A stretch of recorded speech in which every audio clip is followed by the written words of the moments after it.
Saudações!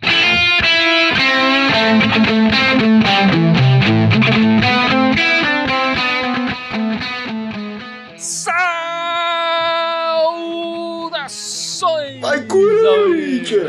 Vai, Corinthians! Esse é o podcast Irmandade Corintiana número 228 e terminamos o ano ganhando, não foi, galera? Por incrível que pareça, que beleza, todo mundo sorrindo aqui na minha tela, a Ana, o Gibson, o Fábio. Mais uma bela vitória do Corinthians, hein? Tá virando, tô me acostumando aí, tá virando moda. Então é sexto jogo invicto já, hein?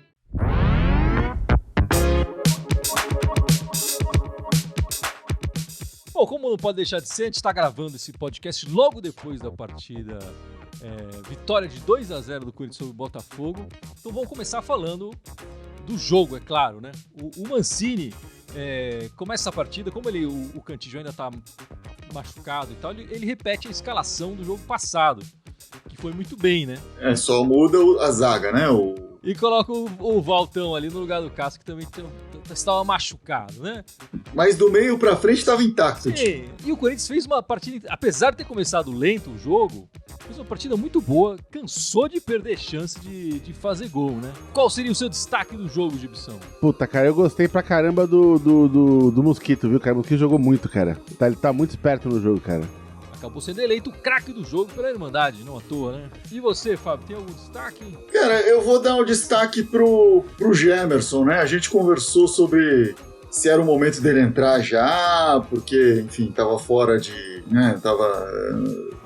Ficou muito tempo sem jogar e tal. E eu acho que ele entrou e foi bem, e cumpriu ali a função dele, não comprometeu a zaga, ajudou muitas vezes, trouxe uma experiência. Gostei da estreia do Gemerson ali como um todo. Eu queria dar o destaque para isso. E você, Ana, tem algum destaque na partida de hoje? Não, Casares. Casares fez praticamente o gol decisivo, né? Jogou muito bem, outra vez passando, roubando bola. Roubou uma bola pro Jô, deu no passe para deixar os jogadores na cara do gol. Acho que o Casares realmente vem sendo um maestro ali no meio de campo. O Casares que marca o primeiro gol dele no Corinthians, impressionante de cabeça, né? Ele que é baixinho e tal, e tem justamente o passe e o chute como característica, acaba marcando o primeiro gol dele com a camisa do Corinthians de cabeça. E não dá para deixar de destacar também o genial Mancini, né? O Mancini. Deixamos esse para você, né? Que vai ser o dono da tatuagem. Que novamente consegue aí terceira vitória consecutiva do Corinthians. Já são quantos jogos invicto agora, Gibson? São 6? Acho que é o sexto já agora. Meia dúzia, terminando o ano inesperadamente, né? Com alegria pro torcedor corintiano, que passou boa parte do ano aí comendo o pão que o diabo amassou e terminando aí com o genial Mancini acertando essa equipe. E tá aqui o pessoal já falando, o Beto e Gi rumo a Libertadores, Cida Paixão jogaram muito bem. E uma coisa que a gente precisa falar é que até logo quando o Mancini chegou, desacreditado, né? Porque aqui ninguém daquela Irmandade queria o Mancini, era uma escolha, enfim, pra ser técnico. A gente não botava muita fé que ele ia botar realmente o time em ordem, mas botou, cara. Né? Primeiro arrumou a defesa, a gente parou de tomar gol e agora tá arrumando ali a setor de criação e de ataque, né? E o time tá jogando de uma maneira tá jogando de maneira ofensiva, que era o que o Thiago Nunes queria. Só que o Mancini não escolheu o elenco. O Mancini não ficou lá 2 meses antes do clube, esperando pra ver o que ia acontecer com o time. O Mancini pegou, veio dirigindo de lá pra cá, de madrugada, chegou aí e foi treinar o time, bicho. Nada substitui o trabalho, né, Gibson? Exatamente, bicho. Né? E o cara conseguiu fazer o que o Thiago Nunes ficou girando a lâmpada e o resto do ano ele não conseguiu fazer, né? Bom, vamos começar falando então de algumas coisas. O Valtão no gol. O Cássio sofreu aquela contusão, ficou ali uns 3, 4 dias no hospital. Nada de grave aconteceu, mas como ele também não estava treinando e tal, por que não colocar o Walter pra jogar? E o Walter é confiável, né? Eu diria mais do que a confiança, cara. O Walter, pra mim, é outro titular do time, cara. A gente tem sorte de ter 2 puta goleiro, cara. Né?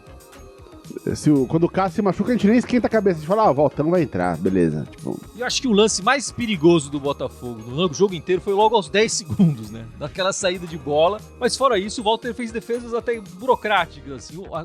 Então, a outra mais perigosa foi no lance que o Gil desviou, a bola quase entra.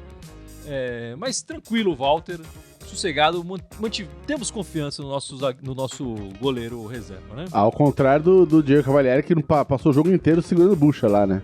Exatamente, o Corinthians cansou de perder gol e não pode perder tanto gol assim, né? Se no jogo anterior eu falei que o ponto negativo era a gente ter dado chances demais pro adversário, nesse jogo é o Corinthians ter perdido chances demais, né? Várias vezes ali rondando a área e às vezes não conseguiu nem finalizar, mas faltando algum jogador ali mais agudo para colocar essa bola pro fundo do gol. Enfim, o Fábio destacou o Gemerson, mas eu queria deixar pra Ana, que gosta muito do Marlon, falar o que você achou do Gemerson, Ana? O Gemerson foi melhor do que eu esperava. Acho que no começo estava meio fora de ritmo, ali deu uma devolvida ali pro Walter meio estranha, mas depois foi pegando confiança e jogou muito bem, na minha opinião. Mas, Fábio, você que destacou o zagueiro aí na abertura do nosso podcast, você acha que ele pode roubar a posição do Bruno Mendes já na próxima partida ou não? É curioso, né? Se a próxima partida fosse na semana que vem, né, fosse uma semana curta, eu diria que não. Mas com o tempo que ele vai ter para treinar até a próxima partida, é possível que sim. É possível que sim. Eu gosto do aspecto da liderança que ele demonstrou, da tranquilidade que ele demonstrou. O Bruno Mendes jogou bem nesses tempos mais recentes, mas também demonstrou algumas afobações, algum nervosismo em alguns momentos, que até comprometeu essa continuidade dele, né? Foi expulso em tal partida, tomou cartão amarelo e tal. Acho que o Gemerson se mostra seguro ali para, no treino, possivelmente conquistar, né? Ele já mostrou num jogo a possibilidade de atuar bem na zaga e acho que tem aí, com 2 semanas de treino, total capacidade de pegar essa vaga no treino agora. E o Jô? O Jô que ganhou mais uma posição, mais uma chance ali no nosso ataque.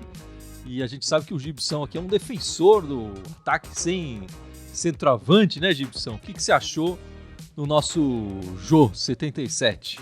Não é que eu sou um defensor do ataque sem centroavante. Se o setor de criação cria e tem um cara bom de centroavante, eu acho que vale a pena ter. Mas o Jô, cara, me dói no coração, parece que eu adoro o Jô, cara, mas o Jô não tá com condição de jogo, ele tá muito lento, né? E pra mim não tem nada a ver, não é que ele tá gordo, ele tá velho, cara. Ele não consegue mais correr, ele se arrasta em campo, mas o Jô tá muito lento, cara. E aí não dá, é jogar com o menos, é que nem jogar com o Luan. Então, cara, hoje em dia eu jamais entraria com o Jô no time, né? Eu acho que o Corinthians tem demonstrado ao longo desses últimos 2, 3 jogos um repertório amplo de jogadas que não necessita ter esse centroavante ali. Que ele resolva, né? O repertório é do time, não é do centroavante. Então acho que isso tá se configurando um cenário onde de repente é melhor ter um cara mais móvel ali, que seja o próprio Davó, mas o Davó teve uma sequência de treinos ruim, pelo que o Mancini falou também, enfim. Essa é a maior questão para mim, é essa, assim, quem que entraria no lugar do Jô se tirar o Jô agora? Qual que seria a peça que entraria? Seria o Davó, o Luan, sei lá.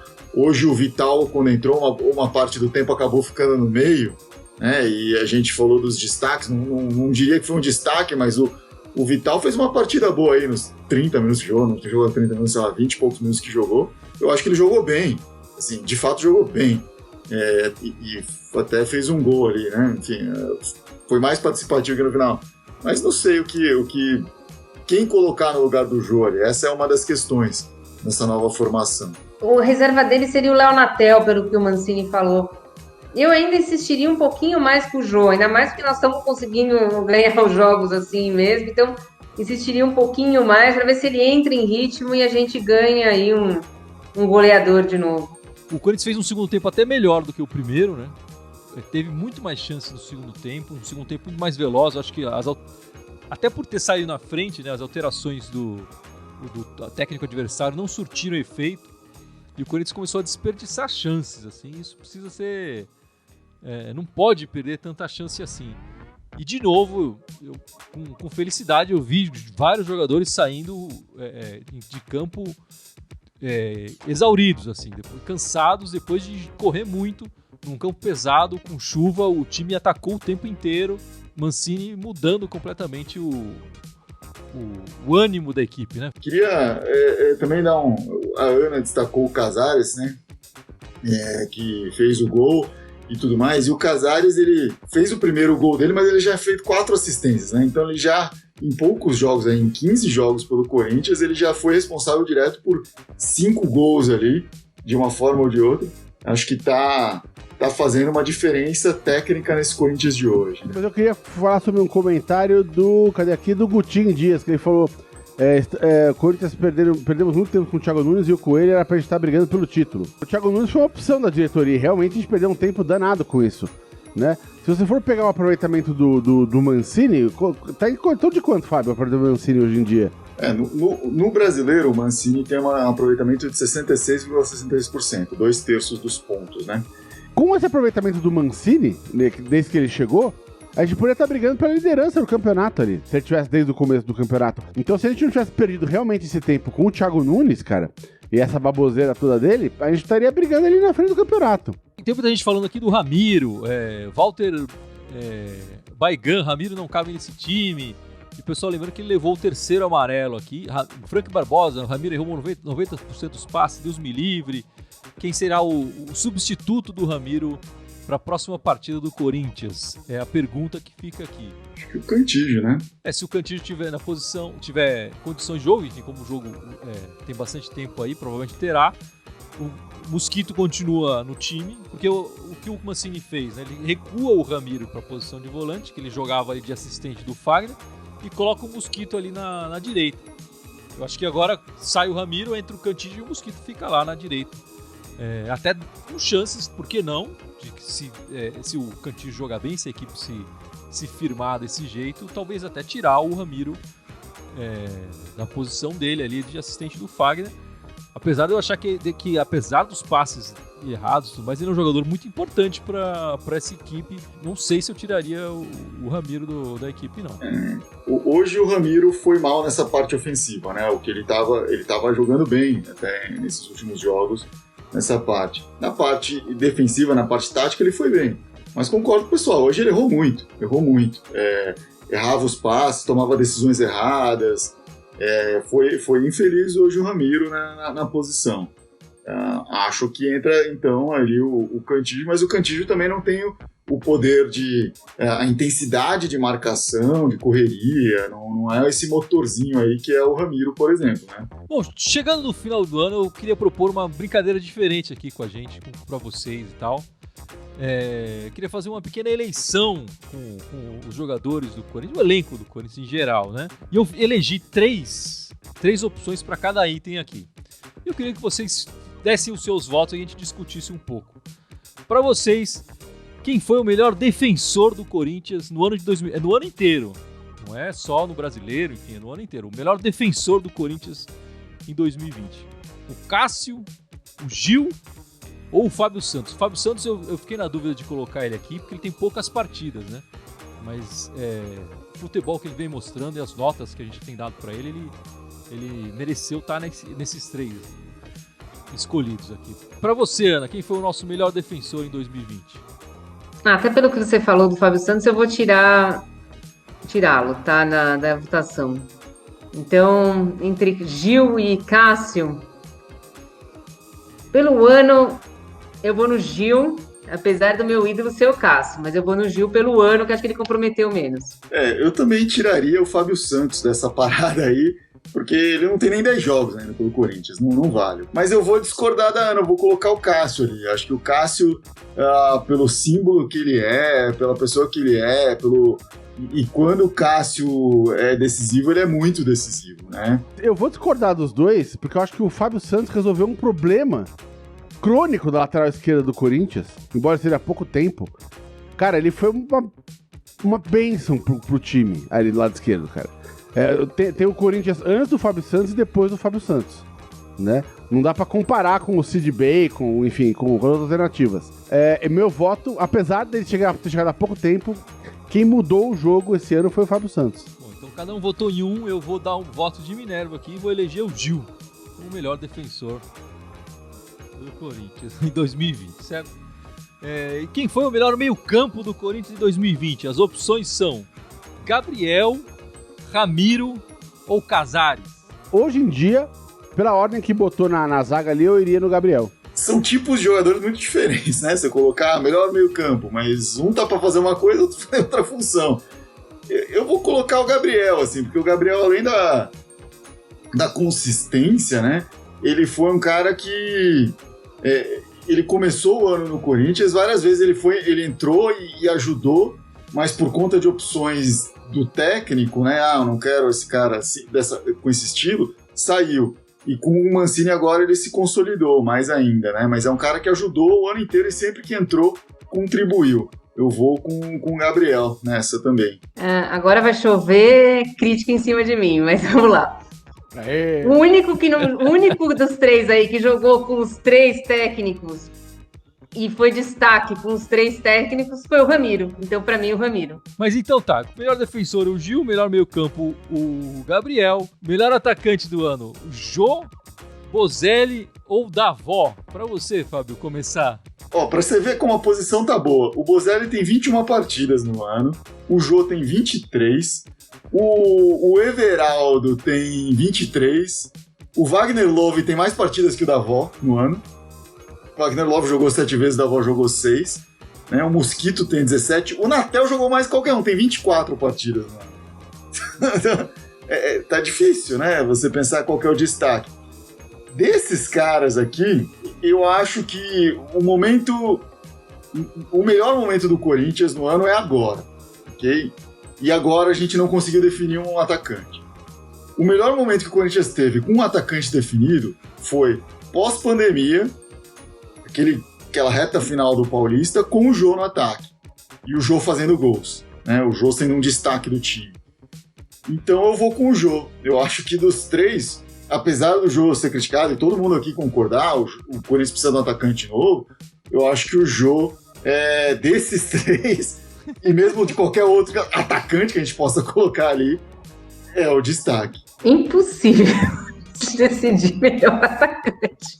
É risível, né? Mas o menos pior é o Jô. Mas é o que o Fabiano falaram. Dos três ali, o Jô foi o menos pior. Mas o momento do Corinthians não tá para atacantes, né? Então o Jô, unanimidade no ataque do Corinthians. Mas vamos lá agora, o momento drama da eleição. A maior decepção no ano. Thiago Nunes, Luan ou Bozelli? Pra mim, o Luan. O Thiago Nunes eu não esperava nada, então de quem você não espera nada, não vem nada mesmo. O Bozelli pra mim foi normal, era um reserva ali normal. Eu esperava mais do Luan e o Luan acabou me decepcionando. Decepção por decepção, acho que o Bozelli. Eu explico por quê. O Thiago Nunes... Mas você nunca esperou nada dele. Mas o Bozelli já teve um momento muito bom na carreira dele. O cara é campeão da Libertadores 2 vezes. Né? O cara, ele tem uma história de jogador. O Thiago Nunes, como a Ana falou, jamais esperei nada dele. E o Luan tá bugado há 3 anos. Ele tava lá encostado no Grêmio. Eu não sei porque trouxeram ele. O Thiago Nunes achou que ia recuperar ele. Agora o Bozelli, desses 3, é o único... Pô, ele tem uma história de carreira dele que a participação dele no Corinthians ficou muito abaixo. Muito abaixo do que foi o resto da carreira dele. Né? Então, pra mim, em termos de decepção, foi o Bozelli. Cara, é que o Bozelli não chegou esse ano, né? Se o Bozelli tivesse chegado esse ano, talvez eu concordasse com essa análise do Gibson, mas o Bozelli tá aí desde o ano passado. O Luan, eu concordo com você, assim. Quando ele veio, eu pensei, se jogar bem vai ser lucro, porque ele não tava jogando bem já há alguns anos. Mas, no todo, eu acho que a decepção mesmo, e aí não é decepção minha, é decepção pro Corinthians como instituição. É o Thiago Nunes. Tomou-se uma decisão no ano passado, quando o Carille ainda era técnico. Falaram, olha, o Corinthians precisa mudar a forma de jogar o futebol. Precisa mudar a forma de enxergar o futebol. E aí tomaram a decisão de que o Thiago Nunes seria o cara para fazer isso. E aí o que aconteceu? O Thiago Nunes não foi o cara para fazer isso. Não chegou nem perto de ser o cara para fazer isso. E o melhor momento que o Thiago Nunes fez foi quando ele reverteu pro futebol antigo. Né? E o Corinthians agora, com o Mancini, está conseguindo de novo repensar o futebol do Corinthians, mas de uma forma como era anteriormente, né? Então acho que a maior decepção foi essa decisão de modernizar o futebol do Corinthians e, por consequência, a escolha do Thiago Nunes. Isso foi a grande decepção do Corinthians no ano, foi o que atrasou o Corinthians mais do que qualquer outra coisa nesse ano. e possivelmente até pro ano que vem, né? Porque se não conseguir garfar uma vaga de Libertadores e tal, isso vai atrasar o Corinthians a um prazo ainda maior. Bom, cada um votou em um, meu voto de Minerva. Eu vou acompanhar o Fábio aí. Pra mim, a maior decepção foi o Thiago Nunes. Eu tinha esperanças de que ele conseguisse fazer o time jogar melhor. E agora, pra terminar numa maneira positiva, né? Quem foi a maior surpresa desse ano de 2020 pro Corinthians? Foi o Casares? O Bruno Mendes? Ou o Mancini, Ana? Mancini. Não tem nem dúvida. Surpresa o Mancini, sem dúvida. Ninguém esperava nada dele quando ele chegou. Cara, o Mancini, mas eu vou dar um votinho aí de um quase voto pro Davó. Pra mim, o que o Davó fez nos 2 jogos que ele fez gol e tal, enfim, ele foi um dos caras que mais... Quando deu certo o Davó em algum momento, eu fiquei realmente surpreso. O Mancini dar certo no Corinthians não me surpreende tanto, porque é um técnico experiente, um técnico com uma ideia de jogo muito clara. Me surpreendeu a contratação dele e a velocidade com que ele consertou as coisas, sim. Mas era possível vislumbrar, o Mancini vai dar certo. A gente falou sobre isso quando o Corinthians jogou contra o Atlético Goianiense, né? Que o Mancini é um cara com uma ideia boa de futebol, tem experiência e tal. Então, vou falar pra mim, surpresa mesmo foi quando eu vi a escalação do Davó, que aliás foi ideia do Mancini, e de repente o Davó fez gol. Fazendo gol, né? Decidindo aí, pô. Nossa, o que tá acontecendo? Mas então, acaba sendo eleita a maior surpresa de 2020 do Corinthians, o genial Mancini. Próximo jogo do Corinthians, então, é contra o Fluminense, né? Na Neoquímica Arena, quarta-feira, dia 13 de janeiro, 9h30 da noite. O jogo de 6 pontos, hein? Isso que eu ia falar, né? Com a vitória do Corinthians, o Fluminense é o 8º colocado, tá 1 ponto apenas na frente do Corinthians. Esse jogo passa... É um adversário direto, né? A vitória é certeza de que a gente vai subir, galgar uma posição, né? O que a gente pode esperar desse jogo na Neoquímica Arena? Eu só espero que o pessoal não coma muito no ano novo. O que você espera desse jogo, Fábio?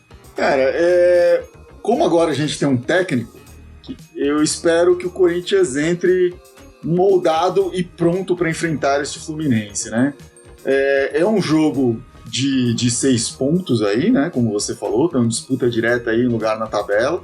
O Corinthians está em 9º, tentando garfar aí, depende um pouco do resultado do Santos agora, né?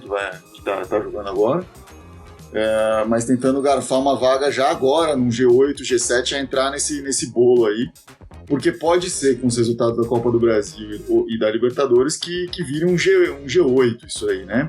Então eu espero que o Corinthians entre preparado para isso. O Fluminense vai ter um jogo a mais, então pode ser que se o Fluminense ganhe esse jogo, o Corinthians ganhe, o Fluminense ainda fique atrás do Fluminense, né? Mas é verdade. O que eu quero ver é o que eu vi esses últimos 2-3 jogos do Corinthians. Um Corinthians pronto para enfrentar o adversário que tem pela frente e moldado para isso, com uma ideia clara de como enfrentar esse adversário. E acho que isso vai acontecer. Tem uma outra questão que tem que se comentar. A gente vai jogar com o Fluminense, tá mais ou menos aí brigando na tabela, mesmo número de pontos, parecido ali. Mas tem que se pensar o momento. O Corinthians tá no momento que tá 6 jogos invicto, né?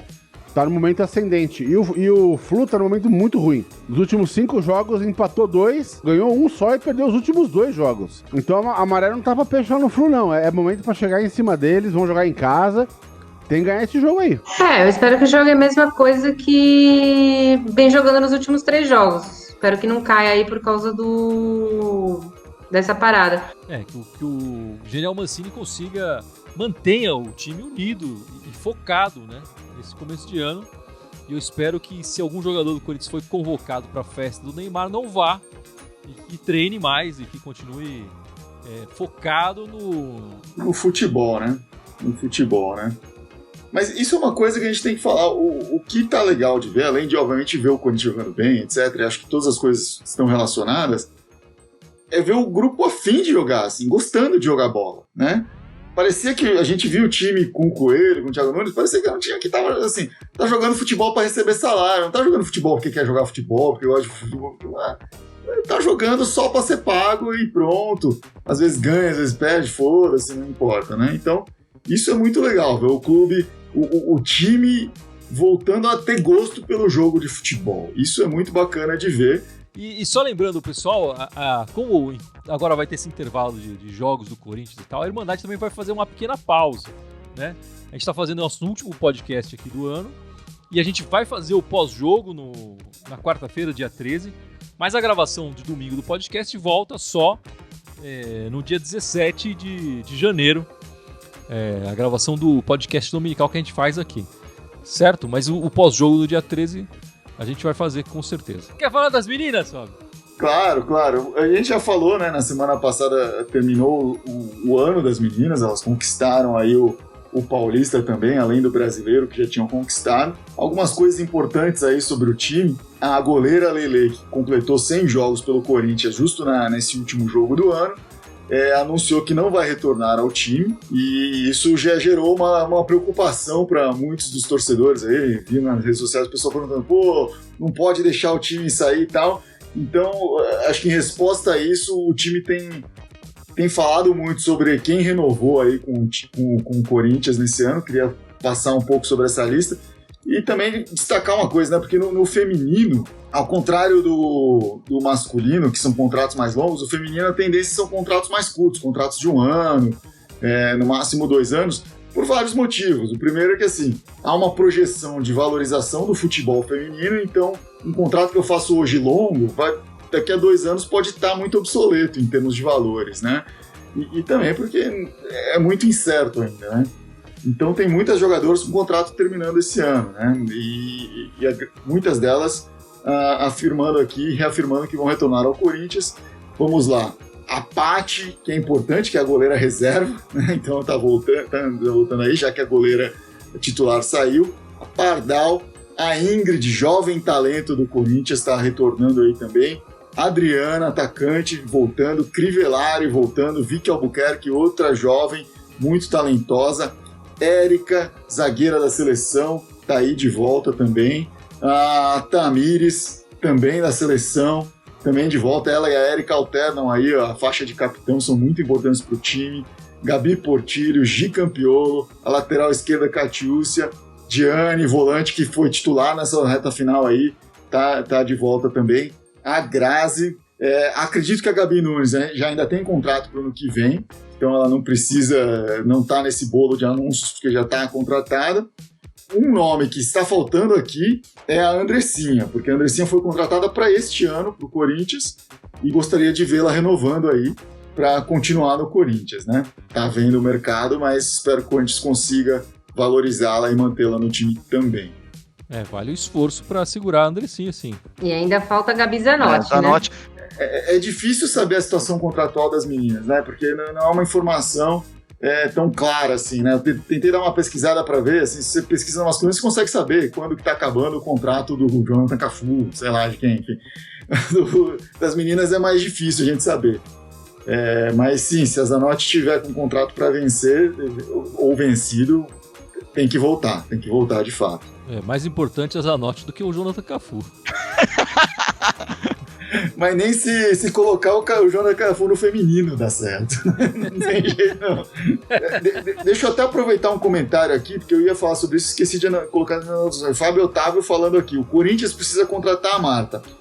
O Fábio Otávio está falando isso, e isso é um boato que está surgindo aí de uma forma forte, porque a Marta fez um contrato com a Neoquímica, ou com a Hipermarca, não sei, para ser a embaixatriz da marca, sei lá o quê. E como tem essa relação não só com o Corinthians, como também com o time feminino do Corinthians, né? É relevante e é uma possibilidade real de surgir Marta no Corinthians aí para o ano que vem, né? O Corinthians despontando com a força que tem, estando associada à marca que já é patrocinadora da jogadora. Isso pode acontecer, tem muitos boatos rolando sobre isso. Vamos ver, imagina. Eu não sei nem onde colocar ela no time, porque tem tanto talento, mas pode entrar aí. Coloca ela no lugar da Lele ali no gol, sei lá.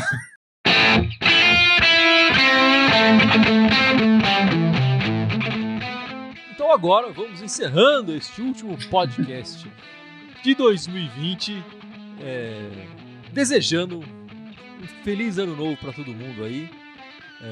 Acho que não tem muito como ser pior do que esse 2020, quer dizer, sempre dá pra piorar, não pode falar essas coisas que depois piora. E para terminar do jeito tradicional, né, Gibson? você lembrando as nossas redes sociais, por favor. Então lá, estamos ao vivo aqui no YouTube, no Facebook, temos também o Twitter, Instagram, SoundCloud, iTunes, Spotify, Deezer, Telegram e TikTok. Todos eles Irmandade Corintiana, só no Twitter que é Irmandade Timão. É isso aí, meus amigos. Vamos ficando por aqui. Um bom ano para todos vocês, boas entradas e vai Corinthians! Vai, Corinthians! Vai Corinthians! Boa virada, vai Corinthians, Ligando. galera!